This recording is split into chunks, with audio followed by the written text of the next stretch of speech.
남편이 18살 어린 비서를 데리고 집에 돌아와 뇌졸중으로 쓰러진 시어머니와 저를 낡은 시골집으로 쫓아냈습니다.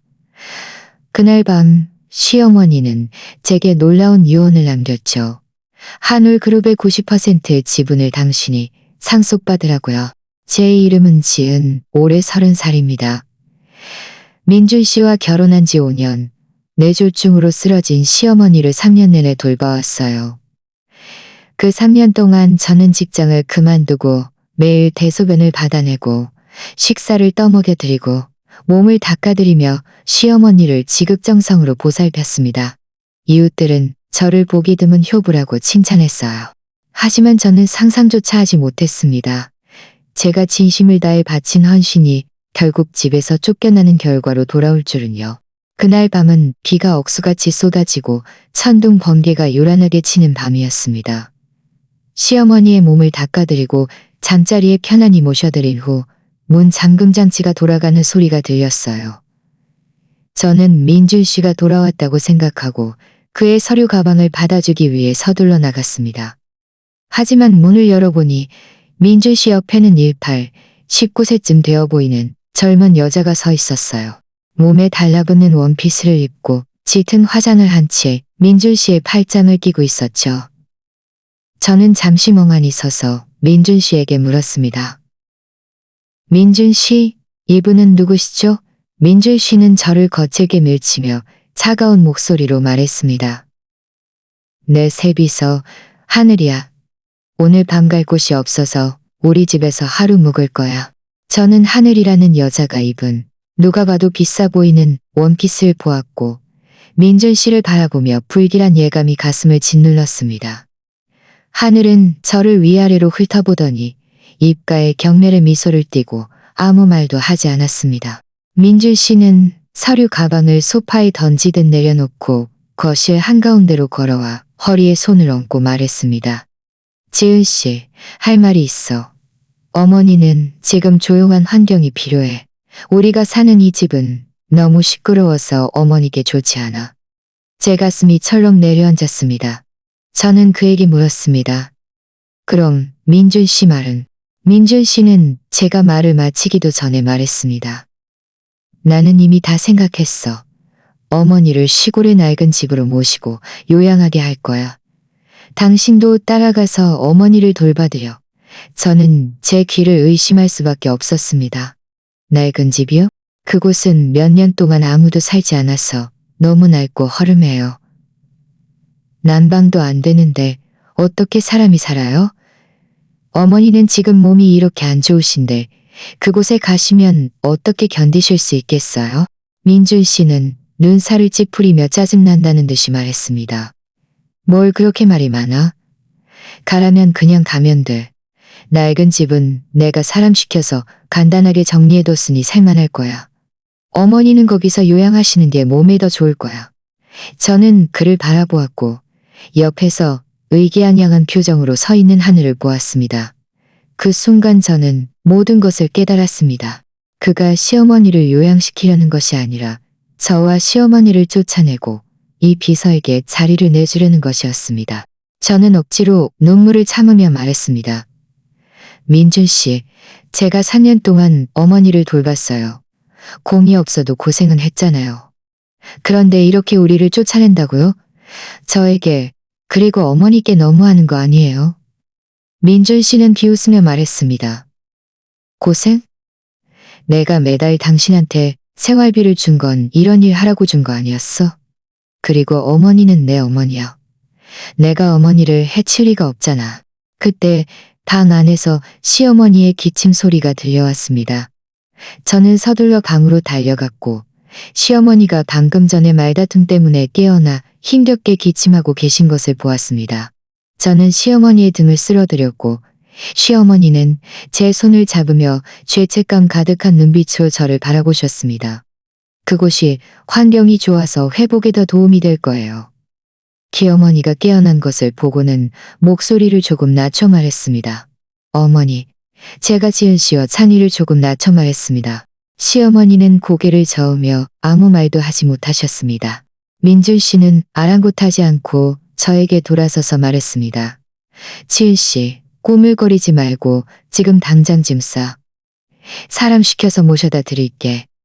저는 민준 씨의 냉정한 모습을 보며 더 이상 무슨 말을 해도 소용없다는 것을 알았습니다. 저는 이를 악물고 저와 시어머니의 짐을 싸기 시작했습니다.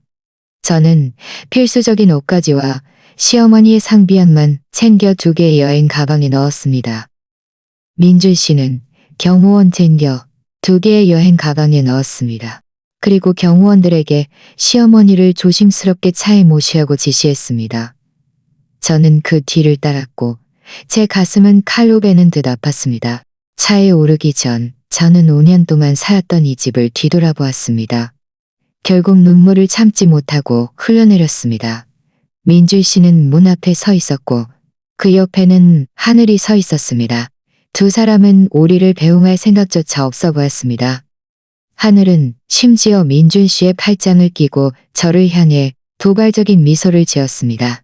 차는 천천히 움직였고 창밖에는 비가 더욱 거세게 쏟아져 차창이 부딪히며 요란한 소리를 쏟아져 저는 옆에서 잠든 시어머니를 바라보며 마음속으로 다짐했습니다. 민준 씨, 하늘 씨, 당신들이 오늘 저와 어머니께 한 모든 일을 저는 마음에 새길 거예요. 언젠가 당신들에게 반드시 대가를 치르게 할 겁니다. 차는 2시간 넘게 달린 후에야 시골의 낡은 집에 도착했습니다. 낡은 집은 정말 허름했고 마당에는 잡초가 무성했으며 집벽도 많이 허물어져 있었습니다. 경호원들은 여행 가방을 내려놓고는 차를 몰고 가버렸습니다. 저는 시어머니를 부축하여 집 안으로 들어갔습니다. 집 안은 냉기가 가득했고 난방은 전혀 되지 않았습니다. 저는 한참을 찾아 겨우 낡은 난로 하나를 찾아 불을 지폈습니다. 시어머니를 방바닥에 모시고 이불을 잘 덮어드렸습니다. 시어머니의 창백한 얼굴을 보며 저는 더 이상 참을 수 없어 방바닥에 엎드려 울기 시작했습니다. 제가 무슨 잘못을 했기에 이런 대우를 받아야 하는지, 이 낡은 집에서 저와 시어머니의 미래는 어떻게 될지 알 수 없었습니다. 1시간 정도 울고 나서야 저는 겨우 진정했습니다. 방바닥에 잠든 시어머니를 보며 저는 눈물을 닦고 마음속으로 다짐했습니다. 쓰러질 수 없어. 민준 씨가 나를 버려도 나는 어머니를 잘 보살펴야 해. 저는 일어나 이 낡은 집을 자세히 살펴보았습니다. 집은 옛날식 기와집으로 방 2칸이 있었습니다. 한 칸은 안방이었고 다른 한 칸은 작은 부엌이었습니다. 벽 모퉁이에는 거미줄이 많았고 바닥은 울퉁불퉁한 시멘트 바닥이었습니다. 낡은 난로 외에는 경비하는 가구도 거의 없었습니다. 저는 먼저 집안의 거미줄을 모두 걷어내고 걸레를 찾아 닦을 수 있는 곳은 모두 한 번씩 닦았습니다. 1시간 넘게 청소를 하고 나니 집안이 그나마 깨끗해졌습니다. 밖은 여전히 비가 내리고 있었고 문틈으로 찬바람이 불어와 몸이 으스스 떨렸습니다. 저는 서둘러 문과 창문을 닫고 난로에 장작을 더 넣어 집안이 좀 더 따뜻해지도록 했습니다. 한밤중이 되어서야 저는 겨우 쉴 틈을 얻었습니다. 저는 방바닥에 얇은 이불을 깔고 옆에 누웠습니다. 난로 속 장작이 이따금 타닥거리는 소리를 냈고 집안은 점점 따뜻해졌습니다. 옆에서 편안히 잠든 시어머니를 잠든 다음날 아침 일찍 저는 닭 울음소리에 잠이 깼습니다. 밖은 비가 그치고 날씨가 맑게 개어 있었습니다. 햇살이 창문을 통해 집 안으로 들어와 따스함을 전했습니다. 저는 일어나자마자 시어머니를 보러 갔습니다. 시어머니는 이미 깨어나 눈을 뜨고 천장을 바라보고 계셨습니다. 어머니, 깨셨어요? 몸은 좀 어떠세요? 불편하신 곳은 없으세요? 그 눈에는 고개를 돌려 저를 바라보셨고 그 눈에는 안쓰러움이 가득했습니다. 시어머니는 입을 열어 더듬더듬 말씀하셨습니다. 저는 시어머니의 손을 잡고 웃으며 말했습니다. 어머니, 저 고생 안 해요. 어머니만 괜찮으시면 그게 제일이에요. 저는 시어머니를 부축하여 천천히 앉게 해드리고 옷을 입혀드렸습니다. 그리고 따뜻한 물을 떠와 양치하게 해드렸습니다. 그 후 부엌으로 가서 찾아보니 민준 씨가 남겨둔 것은 쌀과 씻은 채소 몇 개뿐이었습니다. 저는 한숨을 쉬고 먼저 쌀을 깰 뿐이었습니다. 저는 입 한 입을 아주 천천히 드셨고 한 입을 아주 천천히다 채소를 씻어 잘게 썰어 볶았습니다. 아침 식사는 간단하게 죽 한 그릇과 태소 볶음뿐이었습니다. 저는 인내심을 가지고 떠먹여드리며 수시로 시어머니의 입가를 닦아드렸습니다. 시어머니는 저를 바라보시다가 갑자기 말씀하셨습니다. 지은아, 민준이는 착한 아이가 아니다. 저는 잠시 멍하니 있다가 물었습니다. 어머니, 왜 그렇게 말씀하세요? 시어머니는 고개를 저으며 무언가를 말하려 했지만 뇌졸중 때문에 말이 제대로 이어지지 않았습니다. 저는 서둘러 말했습니다. 어머니, 급하게 말씀하지 마시고 천천히 말씀하시고 천천히 말씀하세요. 제가 듣고 있을게요. 우리 집은 평범하지 않다. 민준이는 돈을 노리고 있다. 제 가슴이 철렁 내려앉았습니다. 민준 씨네 집은 분명 평범해 보였습니다. 그의 부모님은 일찍 돌아가셨고 시어머니가 홀로 그를 키웠다고 했습니다. 그는 이전에 제게 집안은 평범한 공무원 가정이고 가진 돈이 많지 않다고 말했습니다. 설마 시어머니 말씀이 사실일까요? 그들의 집안이 사실은 평범하지 않다는 말일까요? 그럼 민준 씨가 우리를 쫓아낸 것은 집안 재산을 노린 것이었을까요? 어머니 말씀은 우리 집안이 사실은 부자라는 뜻인가요? 민준 씨는 돈 때문에 우리에게 이렇게 하는 거고요. 시어머니는 고개를 끄덕였다가 다시 저으며 말씀하셨습니다. 아니, 내 것이 아니다. 한울 그룹의 민준이는 친자식이 아니다. 이 말은 마치 벼락처럼 제 머리를 강타했습니다. 민준 씨가 시어머니의 친아들이 아니라고요? 이게 어떻게 가능할까요? 저와 민준 씨는 결혼한 지 5년 동안 한 번도 그날 시어머니에게서 이 이야기를 들은 적이 없었습니다. 시어머니는 충격받은 저의 모습을 보며 죄책감 가득한 눈빛으로 말씀하셨습니다. 지은아, 미안하다. 지금까지 너에게 숨겨왔다. 저는 마음을 가다듬고 말했습니다.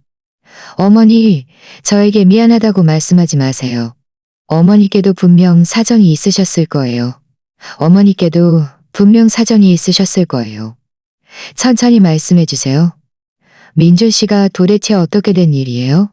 하지만 시어머니는 너무 피곤해 보이셨습니다. 눈을 감고 고개를 저으며 말습니다. 시어머니가 잠드신 후 제 마음은 혼란스러웠습니다. 민준 씨가 친아들이 아니다. 그들의 집안이 평범하지 않다. 민준 씨가 집안 재산을 노리고 있다. 이 모든 정보는 저를 점점 더 두렵게 만들었습니다. 설마 민준 씨가 처음부터 집안 재산을 노리고 접근한 것이었을까요?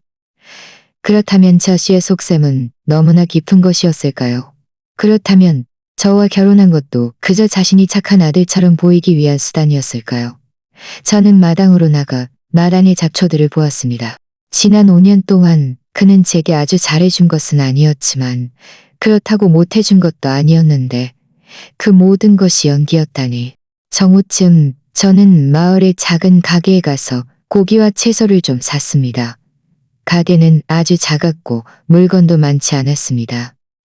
저는 돼지고기 한 근과 감자 몇 개, 그리고 채소 한 묶음을 샀습니다. 집에 돌아와 돼지고기를 작게 썰어 감자조림을 만들었습니다. 고소한 냄새가 온 집안에 퍼졌습니다. 시어머니는 냄새를 맡고 깨어나셨습니다. 점심 식사는 아침보다 훨씬 풍성했습니다. 저는 여전히 시어머니께 한 입 한 입 떠먹여 드렸습니다. 시어머니는 아침보다 더 많이 드셨고 얼굴에도 조금 생기가 돌았습니다. 식사를 마친 후 저는 그릇을 정리하고 시어머니의 몸을 마사지해 드렸습니다. 시어머니의 오른쪽 몸은 뇌졸중 때문에 감각이 없었는데 저는 매일 마사지를 해드리며 시어머니의 회복을 바랐습니다. 저녁 무렵 저는 마당에서 난로에 쓸 장작을 패고 있었습니다. 그때 멀리서 낯익은 그림자가 낡은 집으로 다가오는 것을 보았습니다. 자세히 보니 민줄 씨였습니다. 그가 왜 이곳에 왔을까요? 양심의 가책을 느껴 시어머니를 찾아온 것일까요? 아니면 다른 속셈이 있는 걸까요? 제 마음은 경계심으로 가득 찼습니다. 저는 손에 든 도끼를 내려놓고 마당에 서서 그를 기다렸습니다. 민준 씨는 마당 문에 도착하여 제가 장작을 패는 것을 보고 눈살을 찌푸렸습니다. 그의 목소리에는 경멸이 묻어 있었습니다.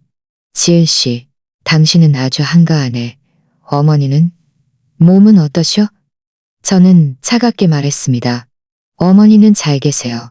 당신이 신경 쓸 일 아니에요. 당신은 왜 이곳에 왔어요? 민준 씨는 마당 안으로 들어와 주위를 둘러보더니 말했습니다. 어머니를 보러 왔어. 그리고 당신한테 이혼 서류를 주러 왔어. 서명해. 이혼 서류라는 말을 듣자 제 손에 들렸던 도끼가 떨어질 뻔했습니다. 저는 민준 씨를 바라보며 가슴 속 분노를 억누르며 말했습니다. 민준 씨, 당신은 저와 어머니를 이런 허름한 곳으로 쫓아내고 이제 와서 저에게 이혼을 요구해요. 당신 도대체 무슨 속셈이야? 민준 씨는 서류 가방에서 서류한 뭉치를 꺼내 제 앞에 돌 테이블 위에 던지듯 놓았습니다. 무슨 속셈이냐고? 당신은 빈손으로 나가야 해. 어차피 지난 몇 년 동안 당신한테 부족함 없이 해줬잖아. 저는 이혼 서류를 집어들었고 분노로 손이 떨렸습니다. 서류의 조항들은 명확하게 쓰여 있었습니다. 저는 빈손으로 나가야 할 뿐만 아니라 시어머니에 대한 양육권도 포기해야 했습니다. 민준 씨는 저를 완전히 내쫓고 한치의 여지도 남기지 않으려는 것이었습니다. 저는 이혼 서류를 그에게 다시 던지며 말했습니다. 민준 씨, 꿈도 꾸지 마. 이혼은 할 수 있지만 제가 빈손으로 나가는 일은 지난 몇 년 동안 제가 어머니를 돌보느라 얼마나 많은 것을 포기했는지 당신은 잘 알잖아. 이 집은 우리가 결혼 후에 함께 산 거고 예금도 제 몫이 반이야. 제가 왜 빈손으로 나가야 해? 민준 씨는 비웃으며 말했습니다. 왜 빈손으로 나가야 하냐고? 이 집과 예금은 모두 내가 번 돈으로 산 거니까. 당신은 지난 몇 년 동안 일도 안 하고 내 돈으로 먹고 입었잖아. 이제 와서 재산을 나누자고? 지은 씨, 정신 차려. 어서 서명해. 안 그러면 내가 당신을 괴롭힐 방법은 얼마든지 있어. 그의 말은 마치 칼날처럼 제 가슴을 찔렀습니다. 지난 몇 년 동안 제가 시어머니를 돌보느라 제 경력을 포기했는데 그의 눈에는 제가 그의 돈으로 먹고 입은 것에 불과했다니. 저는 그의 냉정한 모습을 보며 마음속 마지막 희망마저 사라졌습니다. 그때 방 안에서 시어머니의 기침 소리가 들려왔습니다. 저는 서둘러 방으로 달려갔고 시어머니가 우리의 말다툼 소리에 깨어나 힘겹게 일어나려 애쓰시는 것을 보았습니다. 저는 서둘러 다가가 시어머니를 부축하며 말했습니다. 어머니, 일어나지 마세요. 누워서 쉬세요. 민준 씨도 뒤따라 들어왔고 시어머니가 깨어난 것을 보고는 얼굴에 가식적인 미소를 지으며 말했습니다. 어머니, 제가 왔어요. 지은 씨와 상의해서 저희는 이혼하기로 했어요. 앞으로 제가 어머니를 잘 돌봐드릴게요. 시어머니는 그를 바라보며 혐오감 가득한 눈빛으로 고개를 저으며 더듬더듬 말씀하셨습니다. 싫다. 지은이는 이혼 안 해. 민준 씨의 얼굴이 굳어졌습니다. 어머니, 지금 몸도 안 좋으신데 이런 일에 신경 쓰지 마세요. 이건 저와 지은 씨 사이의 문제예요. 저희가 알아서 할게요. 저는 시어머니의 손을 잡고 민준 씨에게 말했습니다. 민준 씨, 당신도 봤잖아. 어머니도 우리가 이혼하는 것에 동의하지 않으셔. 이혼할지 말지는 당신 혼자 결정할 수 있는 문제가 아니야. 민준 씨는 짜증 난다는 듯이 말했습니다. 지은 씨, 적당히 해. 이혼은 반드시 할 거야. 당신이 스스로 빈손으로 나가든지 아니면 법원 소환장을 기다리든지 해. 말을 마친 그는 우리를 더 이상 상대하지 않고 돌아서서 가버렸습니다. 문턱에 다다랐을 때 그는 걸음을 멈추고 뒤돌아보며 말했습니다. 당신에게 3일 시간을 줄게. 3일 후에 다시 찾아올 거야. 그때까지도 서명하지 않으면 내가 무장하다고 원망하지 마. 그가 멀어지는 뒷모습을 보며 제 마음은 분하고 초조했습니다. 저는 민준 씨가 말한 대로 할 것이라는 것을 알았습니다. 그는 분명 온갖 수단을 동원하여 저에게 서명을 강요할 것입니다. 저는 방바닥에 앉아 어찌할 바를 몰랐습니다. 시어머니가 제 손을 잡아당기며 말씀하셨습니다. 지은아, 두려워하지 마. 내가 있다. 저는 시어머니를 바라보며 고개를 끄덕였습니다. 비록 시어머니가 저를 어떻게 도와주실지는 모르겠지만 그 한마디에 제 마음은 조금이나마 안심이 되었습니다. 저는 시어머니를 부축하여 눕혀드리고 이불을 잘 덮어드리며 말했습니다. 어머니, 걱정하지 마세요. 제가 방법을 찾아볼게요. 편안히 쉬세요. 며칠 동안 저는 계속 불안했습니다. 시어머니를 돌보면서 동시에 민준 씨에게 어떻게 대응할지 생각했습니다. 저에게는 의지할 친척이나 친구도 없었고 돈도 많지 않았습니다. 정말 민준 씨와 법정 싸움을 한다면 저는 승산이 전혀 없었습니다. 셋째 날 밤, 시어머니를 편안히 모셔드리고 쉬려던 참에 시어머니가 갑자기 제 손을 잡아당기며 말씀하셨습니다. 지은아, 이리 와봐. 저는 시어머니께 가까이 다가가 물었습니다. 어머니, 왜 그러세요? 시어머니는 방바닥 옆에 있는 낡은 나무 상자를 가져오라고 손짓하셨습니다. 그 나무 상자를 가져오라고 손짓하셨습니다. 그 나무 상자는 아주 낡았고 먼지가 수북하게 쌓여 있어서 오랫동안 방치된 것처럼 보였습니다. 나무 상자를 여는 순간 저는 멍하니 서 있을 수밖에 없었습니다. 그 안에는 금은보와 같은 것은 없었고 두툼한 서류 뭉치와 빨간색 상자 하나만 있었습니다. 시어머니는 빨간색 상자를 들어 저에게 건네며 말씀하셨습니다. 지은아, 이걸 내게 주마. 이걸 내게 주마. 저는 제 시어머니였습니다. 저는 제 시어머니 어떻게 되니라. 그 안에는 주식 소유 증명서가 들어 있었습니다. 한울그룹의 90% 지분이 최 여사님이 시어머니, 어머니께서 어떻게 한울그룹의 지분을 가지고 계세요? 시어머니는 숨을 고르며 말씀하셨습니다. 내가 한울그룹의 창업주다.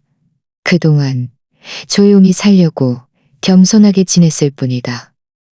시어머니가 한울그룹의 창업주였다니. 한울그룹은 한국 최고의 대기업으로 자산이 수천억 원에 달했습니다. 저는 시어머니가 그저 평범한 할머니인 줄로만 알았는데 이렇게 엄청난 배경을 가지고 계실 줄은 꿈에도 몰랐습니다. 시어머니는 다시 나무 상자에서 위임장 한 부를 꺼내며 말씀하셨습니다. 지은아, 내가 늙고 이런 병까지 얻었으니 한울그룹은 네가 상속받아라. 이것은 위임장이다. 내가 이미 서명해 두었다. 저는 손에 들린 주식 소유 증명서와 위임장을 보며 제 마음이 뒤죽박죽이 되는 것을 느꼈습니다. 제가 이렇게 엄청난 유산을 상속받게 될 줄은 한 번도씩 한울그룹을 시켜야 한다. 저는 한 번도 생각해보지 못했습니다. 시어머니는 저를 바라보며 믿음 가득한 눈빛으로 말씀하셨습니다. 지은아, 나는 네가 착한 아이라는 빛으로 말씀하셨습니다. 어머니, 걱정하지 마세요. 제가 어머니를 실망시키지 않을게요. 한울그룹을 지키고 어머니도 잘 보살펴드릴게요. 시어머니는 고개를 끄덕이며 안도하는 미소를 지으셨습니다. 저는 주식 소유 증명서와 위임장을 조심스럽게 정리하여 제 몸에 가장 가까운 주머니에 넣었습니다. 이 순간 제 마음속의 혼란과 무력감은 사라졌습니다. 민준 씨는 저를 빈손으로 쫓아내고 한울그룹의 재산을 빼앗으려 했지만 제가 한울그룹의 최대 주주가 될 줄은 꿈에도 생각하지 못했을 것입니다. 저는 옆에서 잠든 시어머니를 바라보며 마음속으로 다짐했습니다. 민준 씨, 두고 봐. 전에 당신이 저와 어머니께 한 모든 일을 저는 하나도 빠짐없이 대갚아 줄 거야. 이번에는 더 이상 나약하게 당하지 않을 거야. 당신이 저지른 행동에 대한 대가를 치르게 할 거야. 그날 밤 저는 한숨도 자지 못했습니다. 머릿속에는 앞으로 어떻게 해야 할지 온통 그 생각뿐이었습니다. 저는 하늘 그룹을 상속받는 것이 쉬운 일이 아니라는 것을 알았습니다. 저는 경영 경험이 전혀 없었고 분명 많은 어려움에 부딪힐 것입니다. 하지만 저는 물러설 수 없었습니다. 시어머니를 위해서 그리고 저 자신을 위해서라도 저는 강해져야 했습니다. 새벽녘 도미트리 무섭게 저는 일어났습니다. 밤새도록 앞으로의 계획을 몇 번이고 되짚어 보았습니다. 저는 첫 단계로 믿을 만한 사람을 찾아 도움을 받아야 한다는 것을 알았습니다. 저 혼자서는 이렇게 큰 하늘 그룹을 맡을 수 없었기 때문입니다. 저는 먼저 시어머니의 아침 식사를 준비해드리고 식사를 떠먹여드린 후 한동안 몸을 마사지해드렸습니다. 시어머니는 저를 보시더니 말씀하셨습니다. 지은아, 김 실장. 제 마음이 움직였습니다. 저는 시어머니께 물었습니다. 어머니, 말씀하시는 김 실장님이 김기명 실장님인가요? 시어머니는 고개를 끄덕이며 더듬더듬 말씀하셨습니다. 그렇다. 그는 나를 수십 년 동안 따랐다. 믿을 수 있는 사람이다. 저는 이전에 시어머니가 가끔 이 이름을 언급하셨던 것을 기억했습니다. 김 실장님이 시어머니의 예뻐하였다고. 그때는 대수롭지 않게 여겼는데 지금 생각해보니 이 김 실장님은 분명 실장님은 개금 생각해보니 이 김 실장님은 저는 서둘러 시어머니께 김 실장님의 연락처, 즉 휴대전화 번호를 여쭤보았습니다. 번호를 저장하고 한 번 더 확인한 후에야 안심했습니다. 시어머니가 잠드신 후 저는 휴대전화를 들고 마당으로 나가 김 실장님께 전화를 걸었습니다. 전화는 몇 번 울린 후에야 연결되었습니다. 차분한 중년 남성의 목소리가 들려왔습니다.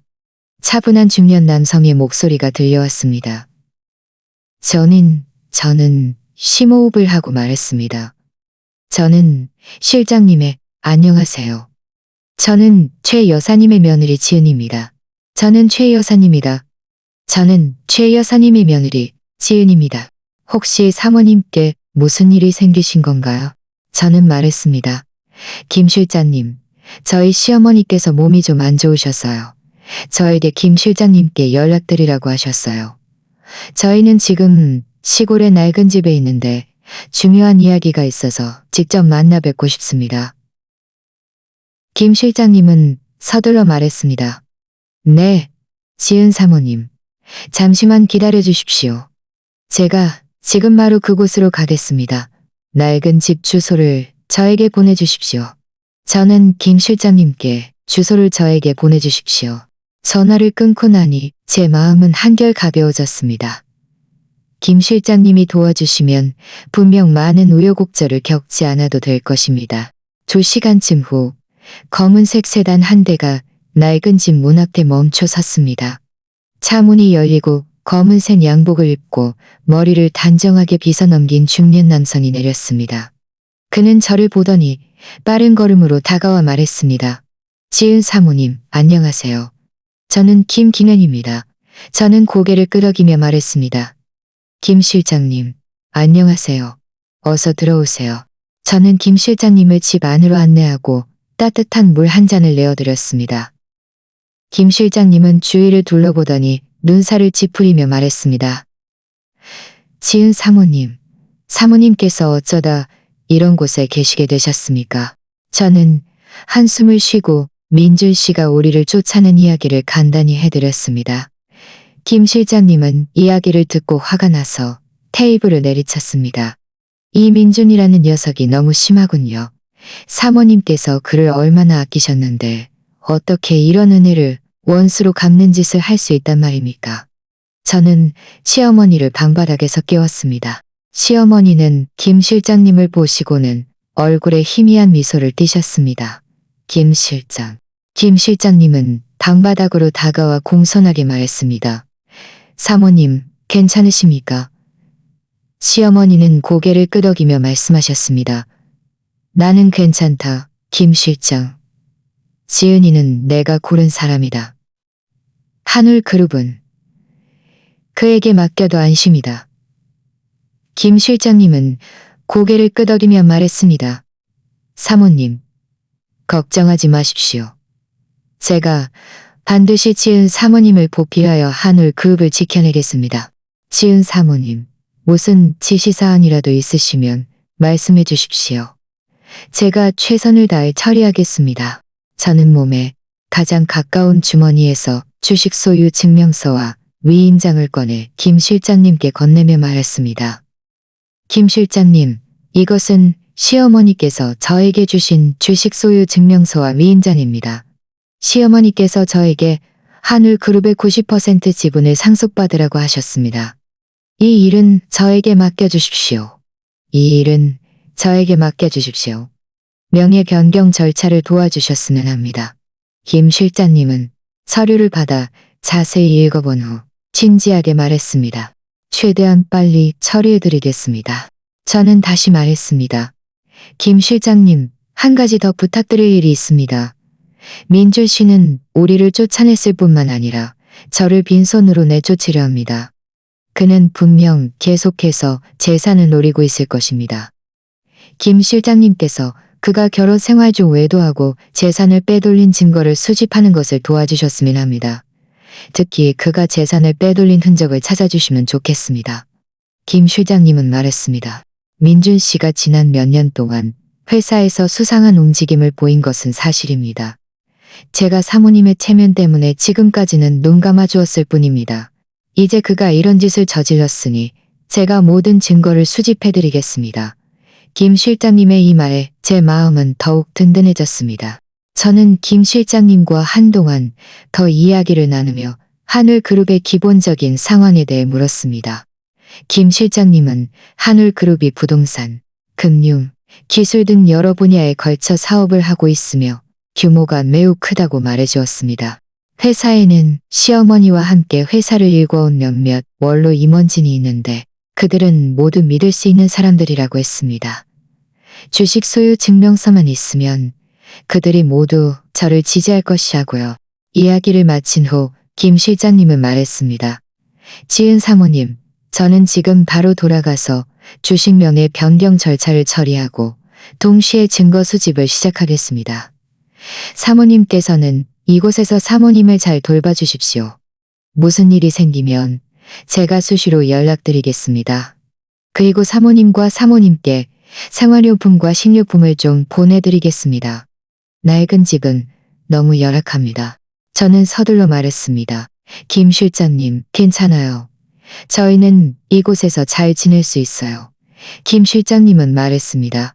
지은 사모님, 저에게 사양하지 마십시오. 이건 제가 해야 할 일입니다. 사모님께서 사모님과 함께 고생하시는 것이 마음에 걸립니다. 말을 마친 그는 시어머니께 작별 인사를 드린 후에 돌아서서 떠났습니다.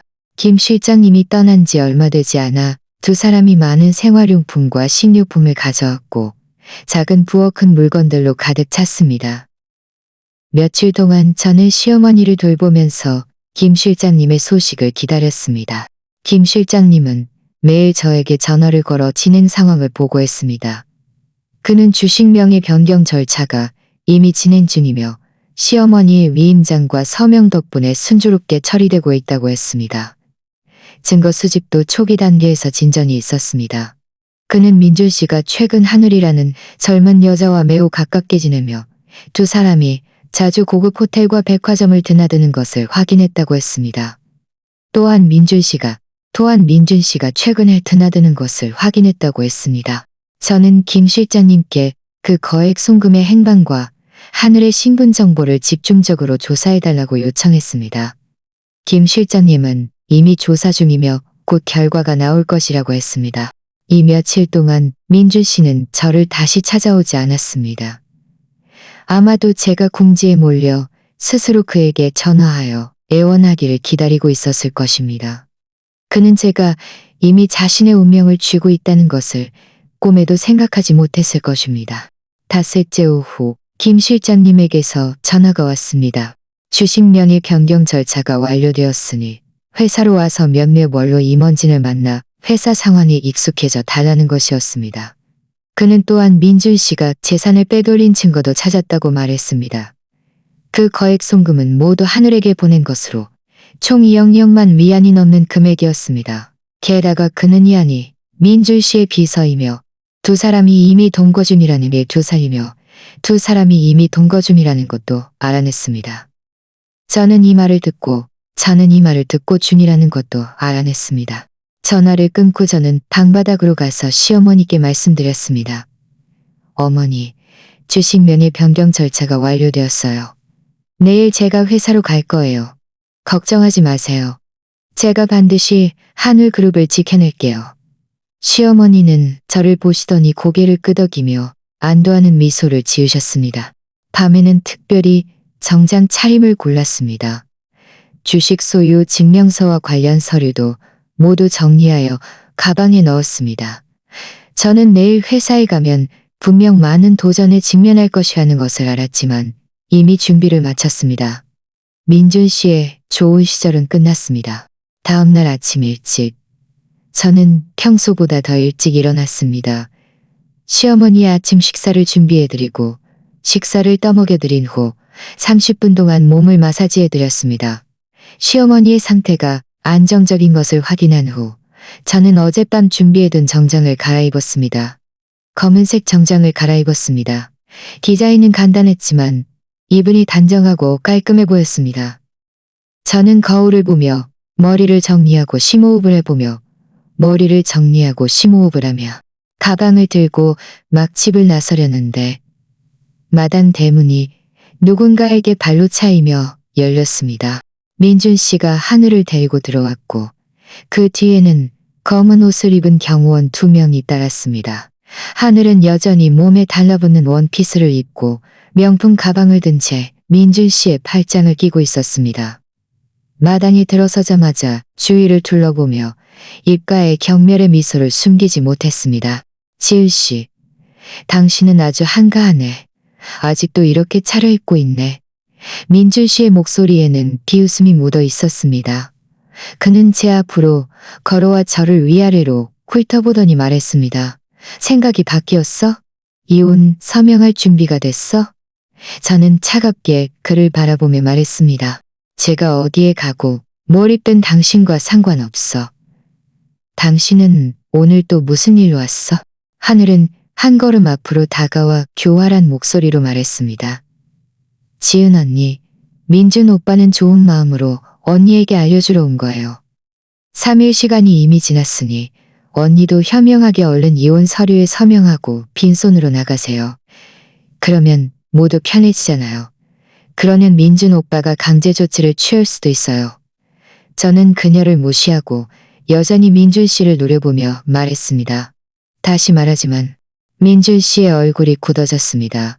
지은 씨, 적당히 해. 당신이 아직도 누구에게 의지할 수 있다고 생각해? 어머니는 지금 폐인이나 다름없어.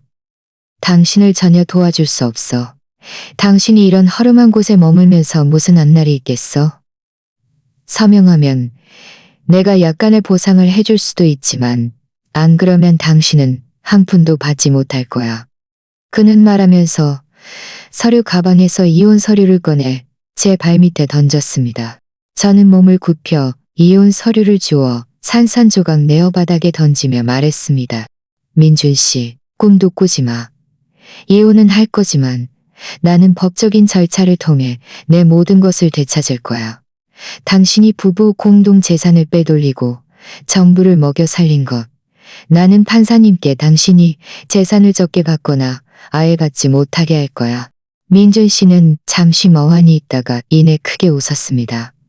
지은 씨, 당신 미쳤어? 재산을 빼돌렸다고? 증거 있어? 저는 차갑게 말했습니다. 증거가 있는지 없는지는 당신이 더 잘 알잖아. 민준 씨의 얼굴색이 강했습니다. 그는 제가 이런 사실을 알고 있을 줄은 생각지도 못했을 것입니다. 하지만 이내 그는 다시 오만한 표정으로 돌아왔습니다. 설사 당신이 이런 증거를 가지고 있다 해도 어쩔 건데? 이 도시의 판사들 중에 내가 모르는 사람이 없어. 그때 판결이 나면 손해보는 건 결국 당신일 거야. 하늘도 옆에서 거들었습니다. 맞아요. 지은 언니. 민준 오빠는 방법이 얼마든지 있어요. 언니처럼 의지할 곳 없는 여자가 어떻게 오빠를 이기겠어요? 제 말 듣고 얼른 서명하세요. 안 그러면 언니만 더 힘들어질 거예요.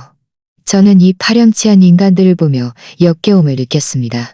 시어머니가 방 안에 계시지 않았다면 정말 당장이라도 그들의 뺨을 때려주고 싶었습니다. 제가 의지할 곳이 있든 없든 당신들이 신경 쓸 일 아니야.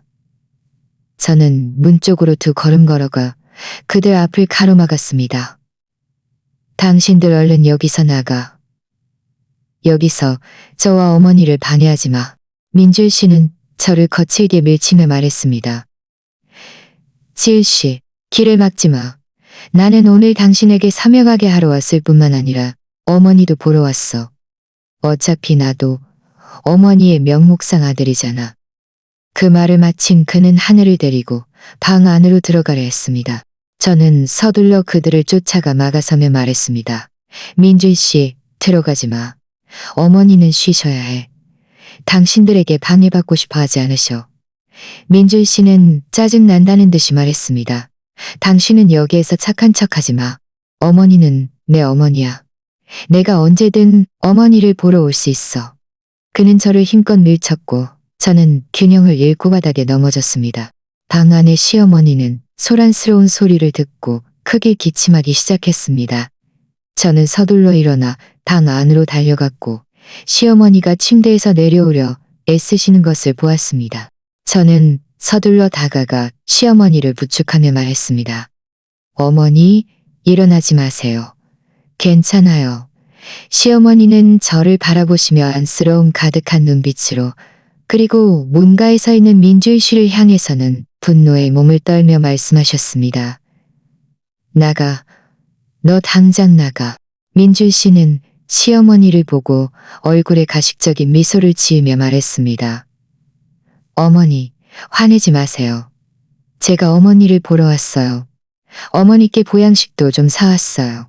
그는 뒤에 서 있는 경호원의 손에 들린 봉투를 가리키며 말했습니다. 이것들은 모두 수입 보양식이에요. 어머니 몸에 좋을 거예요. 시어머니는 고개를 저으며 말씀하셨습니다. 네 물건 싫다. 나가. 하늘은 방바닥으로 다가와 시어머니의 손을 만지려 하며 말했습니다. 사모님, 화내지 마세요. 민준 오빠도 좋은 마음에서 그런 거예요. 시어머니는 그녀의 손을 세게 뿌리치며 말씀하셨습니다. 나를 만지지 마.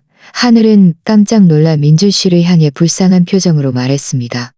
민준 오빠, 사모님 좀 보세요. 민준 씨의 얼굴이 완전히 굳어졌습니다. 어머니, 어떻게 하늘에게 이렇게 대하실 수 있어요? 지은 씨, 당신이 옆에서 이간질해서 어머니가 나를 이렇게 오해하시는 거야. 저는 차갑게 비웃었습니다. 민준 씨, 저에게 누명 씌우지 마. 어머니가 왜 당신에게 이러시는지 당신이 더 잘 알잖아. 민준 씨는 더 이상 시어머니를 상대하지 않고 저를 향해 말했습니다. 지은 씨, 마지막으로 한 번 더 물을게. 서명할 거야. 안 할 거야? 저는 단호하게 말했습니다. 안 해. 민준 씨는 고개를 끄덕이며 말했습니다. 좋아. 당신이 나를 이렇게 만드는군. 그는 뒤에 서 있는 경호원들에게 눈짓을 보냈고 경호원 2명이 저에게 다가왔습니다. 제 가슴이 철렁 내려앉았습니다. 그들이 저에게 폭력을 행사하려 한다는 것을 알았습니다. 바로 그때 마당에서 자동차 브레이크 소리가 들렸고 곧 김 실장님이 양복을 입은 몇몇 남자들과 함께 들어왔습니다. 김 실장님은 방 안의 상황을 보고 얼굴을 굳히며 큰 소리로 말했습니다. 민준 씨, 지금 뭐 하는 겁니까? 민준 씨는 김 실장님을 보고 잠시 멍하니 있다가 말했습니다. 김 실장님? 왜 여기에 계세요? 김 실장님은 방 안으로 들어와 저와 시어머니 앞에 서서 막아서며 말했습니다. 저는 당연히 사모님과 지은 사모님을 보호하러 왔습니다. 민준 씨, 간더니가 부었군요. 감히 이곳에서 행패를 부리다니. 민준 씨는 눈살을 찌푸리며 말했습니다. 김 실장님, 이건 우리 집안일입니다. 실장님과는 상관없으니 쓸데없는 참견하지 마십시오. 김 실장님은 차갑게 비웃으며 말했습니다. 집안일이라고요? 사모님과 지은 사모님을 이런 곳으로 쫓아내고 지은 사모님에게 빈손으로 나가라고 강요하는 것이 당신의 집안일입니까? 내가 말해두겠습니다. 민준 씨, 사모님께서는 이미 하늘그룹의 주식을 지은 사모님께 넘기셨습니다. 지은 사모님은 지금 하늘그룹의 최대 주주입니다. 당신이 다시 지은 사모님과 사모님께 손을 대려 한다면 제가 당장 경비원들을 시켜 당신을 끌어내겠습니다. 민준 씨의 얼굴이 순식간에 창백해졌습니다. 그는 믿을 수 없다는 듯이 저를 바라보며 말했습니다. 지은 씨, 그가 말하는 것이 사실이야? 당신이 한울그룹의 주식을 상속받았다고? 저는 아무 말도 하지 않고 그를 차갑게 바라보았습니다. 김 실장님은 주식명의 변경 증명서를 꺼내 민준 씨에게 건네며 말했습니다. 직접 보십시오. 이것은 주식명의 변경 증명서입니다. 법적 효력이 있습니다. 민준 씨는 증명서를 받아 자세히 읽어보았고 그의 손은 떨리고 있었습니다. 그는 자신이 온갖 술수를 써서 빼앗으려 했던 재산이 이렇게 제 손에 들어올 줄은 꿈에도 생각하지 못했을 것입니다. 그는 증명서를 바닥에 던지며 말했습니다. 말도 안 돼. 이건 말도 안 돼. 어머니가 어떻게 주식을 당신에게 넘길 수 있어? 김 실장님은 말했습니다. 무엇이 불가능하다는 겁니까? 지은 사모님은 효성스럽고 사모님께서는 그를 믿으시니 당연히 주식을 넘기셨겠지요. 오히려 당신, 민준 씨야말로 은혜를 원수로 갚고 사모님을 배신했으니 하늘그룹의 재산을 받을 자격이 가장 없는 사람입니다. 민준 씨는 저를 바라보았고 그의 눈에는 증오심이 가득했습니다. 지은 씨, 두고 봐. 말을 마친 그는 하늘과 경호원들을 데리고 떠났습니다. 그들이 떠나는 뒷모습을 보며 저는 안도의 한숨을 쉬었습니다. 김 실장님은 돌아서서 저에게 말했습니다. 지은 사모님, 괜찮으십니까? 저는 고개를 저으며 말했습니다. 저는 괜찮아요. 고맙습니다, 김 실장님. 김 실장님이 너무 적절한 때에 와주셨어요. 김 실장님은 말했습니다. 당연한 일입니다. 사모님께서 오시는 길에 문제가 생길까봐 미리 와서 모시러 왔는데 이런 일이 생길 줄은 몰랐습니다. 저는 시어머니를 부축하여 눕혀드리고 말씀드렸습니다. 어머니, 화내지 마세요. 민준 씨는 이미 갔어요. 시어머니는 고개를 끄덕이며 말씀하셨습니다. 김 실장, 고맙다. 김 실장님은 말했습니다. 사모님, 과찬이십니다. 지은 사모님, 이제 회사로 출발해야 합니다. 저는 고개를 끄덕이고 시어머니께 작별 인사를 드린 후 김 실장님을 따라 낡은 집을 떠나 한울그룹으로 향했습니다. 김 실장님이 모는 차는 서울 시내로 향하는 도로를 안정적으로 달리고 있었습니다. 저는 조수석에 앉아 창밖으로 빠르게 스쳐 지나가는 풍경을 보며 다소 긴장했습니다. 저는 그룹 경영 같은 일은 한 번도 해본 적이 없었기 때문입니다. 잠시 후 회사 원로 임원진과 중간 관리자들을 만나야 하는데 어떤 상황이 벌어질지 알 수 없었습니다. 김 실장님은 제 긴장한 모습을 눈치챘는지 입을 눈치챘는지 지은 사모님, 걱정하지 마십시오. 회사 원로 임원진들은 모두 사모님과 함께 회사를 일고 온 분들이라 사모님께 충성심이 강합니다. 주식 소유 증명서만 있으면 모두 사모님을 지지할 것입니다. 중간 관리자들은 대부분 기회주의적인 사람들이라 사모님께서 신분을 밝히시면 감히 불복종하지 못할 것입니다. 저는 고개를 끄덕이며 말했습니다. 고맙습니다, 김 실장님. 실장님이 계시니 마음이 훨씬 놓여요. 김 실장님은 웃으며 말했습니다. 지은 사모님, 걱정하지 마십시오. 제가 항상 사모님 곁에서 보필해드리겠습니다. 사모님께서 이렇게 큰 기업을 사모님께 맡기셨으니 제가 반드시 사모님을 도와 잘 지켜내겠습니다. 1시간쯤 후 차는 한울그룹 빌딩 앞에 멈춰 섰습니다. 한울그룹 빌딩은 수십 층 높이로 외관 디자인이 웅장하여 누가 봐도 대기업이라는 것을 알 수 있었습니다. 저는 심호흡을 하고 차문을 열고 김 실장님을 따라 안으로 들어섰습니다. 로비 안은 매우 화려하게 장식되어 있었고 오가는 직원들은 모두 정장 차림으로 전문적인 모습이었습니다. 직원들은 김 실장님을 보자 모두 공손하게 인사를 건넸습니다. 김 실장님은 고개를 끄덕이며 저를 데리고 바로 엘리베이터로 가서 28층 버튼을 눌렀습니다. 김 실장님은 28층이 그룹 고위 임원 사무실 구역이며 중간 관리자 회의는 28층 회의실에서 열린다고 말했습니다. 엘리베이터는 금세 28층에 도착했습니다. 엘리베이터에서 내리자국도 양쪽에는 사무실들이 늘어서 있었습니다. 우리는 가장 안쪽의 회의실 문에 도착했고 안에서는 이미 토론 소리가 들려왔습니다. 김 실장님은 문을 열고 저를 데리고 들어갔습니다. 회의실 안에는 23명 정도의 사람들이 가득 앉아 있었습니다. 그들은 김 실장님을 보자 모두 토론을 멈추고 우리를 바라보았습니다. 그들이 저라는 낯선 얼굴을 보자 모두 의아한 표정을 지었습니다.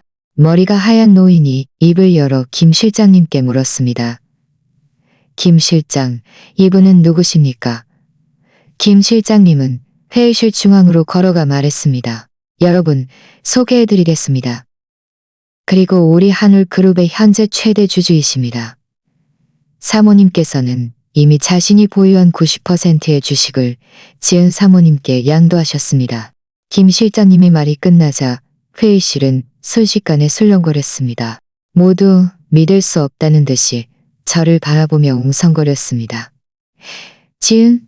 처음 듣는 이름인데 누구지?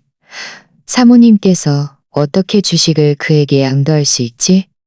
너무 젊어 보이는데 이렇게 큰 그룹을 잘 운영할 수 있을까? 저는 그곳에 서서 아무 말도 하지 않고 그들을 조용히 바라보았습니다. 김 실장님은 주식 명의 변경 증명서를 꺼내 먼저 말을 걸었던 노인에게 건네며 말했습니다. 이 이사님은 증명서를 받아 자세히 읽어본 후 옆에 있는 다른 사람들에게 건네주었습니다. 모두가 증명서를 돌려보며 웅성거리면 점차 작아졌습니다. 바로 그때 회의실 문이 열리고 민준 씨가 들어왔습니다. 그는 저를 보고 잠시 멍하니 있다가 이내 얼굴이 어두워졌습니다. 그는 회의실 중앙으로 걸어와 말했습니다. 김 실장님, 지금 무슨 짓을 하는 겁니까? 어떻게 외부인을 회사 중간 관리자 회의에 데리고 들어옵니까? 김 실장님은 말했습니다. 민준 씨, 지은 사모님은 외부인이 아닙니다. 그분은 우리 그룹의 최대 주주이십니다. 사모님께서 이미 주식을 그분께 양도하셨습니다.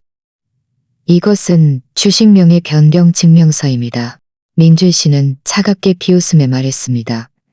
김 실장님, 저 여인에게 속지 마십시오. 그녀는 제 아내일 뿐입니다. 어떻게 제 어머니의 주식을 상속받을 수 있겠습니까? 그는 사람들을 향해 말했습니다. 여러분, 저들을 믿지 마십시오. 저 여인은 우리 한울그룹의 재산을 저들을 그룹의 재산을 빼앗으려 하는 것입니다. 제 어머니는 지금 병원에 입원해 계시고 정신이 온전치 못합니다. 분명 정신이 온전치 못합니다. 민준 씨와 관계가 가까웠던 몇몇 중간 관리자들도 거들었습니다. 맞아요. 민준 이사님 말씀이 옳아요. 가정주부가 어떻게 갑자기 그룹 최대 주주가 될 수 있겠어요? 분명 문제가 있어요. 우리는 그를 믿을 수 없어요. 우리는 민준 이사님만 믿습니다. 저는 민준 씨를 보며 차갑게 비웃었습니다. 그는 정말 흑백을 뒤집는 재주가 있었습니다. 저는 한 걸음 앞으로 다가가 휴대전화를 앞으로 다가가 휴대전화를 앞으로 다가가 휴대전화를 앞으로 다가가 휴대전화를 앞으로 모든 것은 나의 진정한 의지이며 타인과는 무관하다.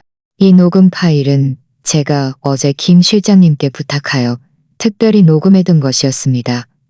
저는 민주 씨가 부인할 것을 미리 예상하여 준비해두었던 것입니다. 녹음 파일 재생이 끝나자 회의실은 완전히 조용해졌습니다. 민준 씨의 얼굴은 참백해졌습니다.